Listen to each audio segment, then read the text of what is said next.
से भेजती हैं भगवान कृष्ण के पास, और वो पत्र भी वही विप्र लेके जा रहे हैं। ब्राह्मण बंधु हैं। आज जब वहां द्वारिका पहुंचे पत्र लेकर के, तो ब्राह्मण भगवान जब वहां पहुंचते हैं तो आज वहां द्वारिका में उनका स्वागत होता है। विशेष स्वागत किया द्वारिकाधीश ने, बड़े आदर के साथ भवन में बिठाया, उनके पाद प्रक्षालन किए, भोजन कराया, सारे कार्य के कुशल क्षेम पूछा। और जब कुशल क्षेम पूछा तो ब्राह्मण देव ने तो बताया कि विदर्भ देश तो कुशल से है कृष्ण, परंतु मैं एक संदेश लेकर आया हूँ, एक पत्र लेकर आया हूँ, और वो रुक्मिणी का पत्र है जो भीष्म की कन्या है, उसके विवाह के उपलक्ष्य में ये पत्र आया है आपके पास। भगवान कहते हैं क्या है ब्राह्मण देव, पत्र पढ़िए। तब ब्राह्मण देव कहते हैं कि नहीं, आपका व्यक्तिगत पत्र है।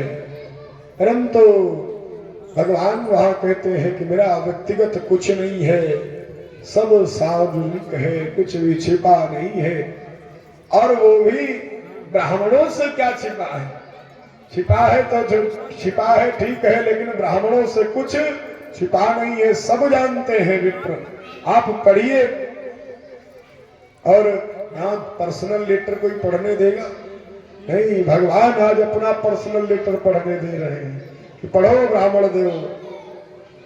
पर्सनल लेटर तो छोड़ो, कथा में तो लोग पर्सनल बात करने आते हैं विशेष, कि आज ये बात हो जाएगी वहां, और बहुत कई दिनों बाद मिलते हैं कुछ महिलाएं, तो बड़ी विशेष चर्चा में लग जाती है।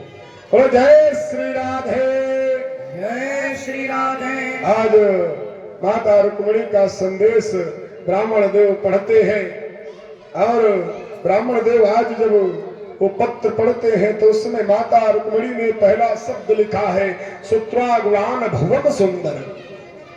ये संबोधन दिए हैं दो, माता रुक्मिणी ने दो संबोधन दिए। सिर्फ लिख सकती थी पति परमेश्वर, दीनानाथ, दीन बंधु, भक्त वत्सल, परंतु नहीं, दो संबोधन दिए हैं कि हे भुवन सुंदर, और एक संबोधन दिया है अच्युत। अच्युत का क्या अर्थ है? नास्त स्वरूप अच्युत, जो अपने वास्तविक स्वरूप को कभी छोड़ता नहीं है, वही अच्युत है।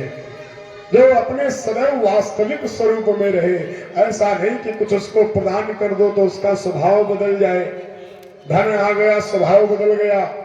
नहीं, भगवान एक समान रहते हैं। आज रुक्मिणी ने वही संबोधन दिया है कि हे अच्युत, आप बदलने वाले नहीं हैं।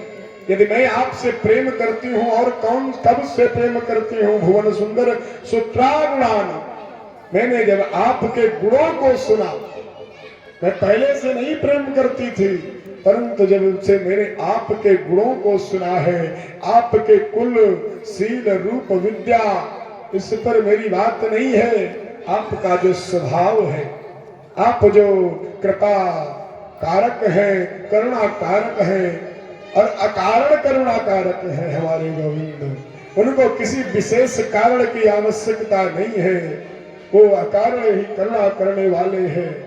माता रुक्मिणी कहती है कि जो आपका रूप है, शील है, विद्या है, वित्त है, इन सब के बारे में मैंने नहीं सुना। मैंने तो सिर्फ आपके जो प्रेम रूपी गुण है, आपका स्वभाव है, आपका सौंदर्य है, उसको देखा है, उसको सुना है, उसकी कल्पना की है, और इसलिए मैं आपका वर्णन कर चुकी हूँ। और मैं आपको बताना चाहती हूँ कि जो मेरा भाई है रुक्मी, वो आपका जो शत्रु है शिशुपाल, उससे मेरा विवाह संबंध तय कर चुका है, और उसको निमंत्रण दे चुका है कि बारात लेकर आए। और यदि मैं बात से स्पष्ट कर देती हूँ कि यदि उसके साथ मेरा विवाह हुआ तो मैं विवाह नहीं करूंगी, अपने प्राणों का त्याग कर दूंगी।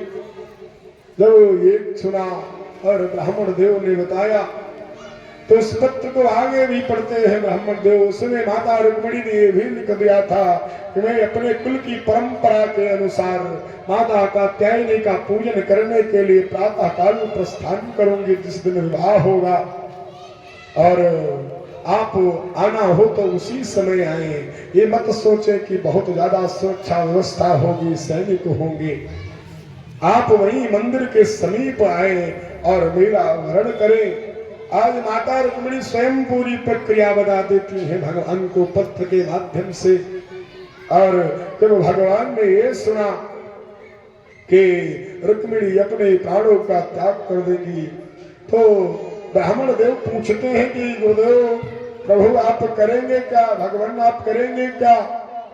तो श्री सुखदेव जी कहते हैं राजन परीक्षित से कि भगवान श्री कृष्ण ने और कुछ कहा ही नहीं, सिर्फ यही कहा है तथा हमापन तंजितो निद्रा चाना लभते, कि मैं स्वयं भी रुक्मिणी से बहुत प्रेम करता हूं और इससे मुझे निद्रा स्वयं भी नहीं आती है। मैं इतना प्रेम करता हूं रुक्मिणी से।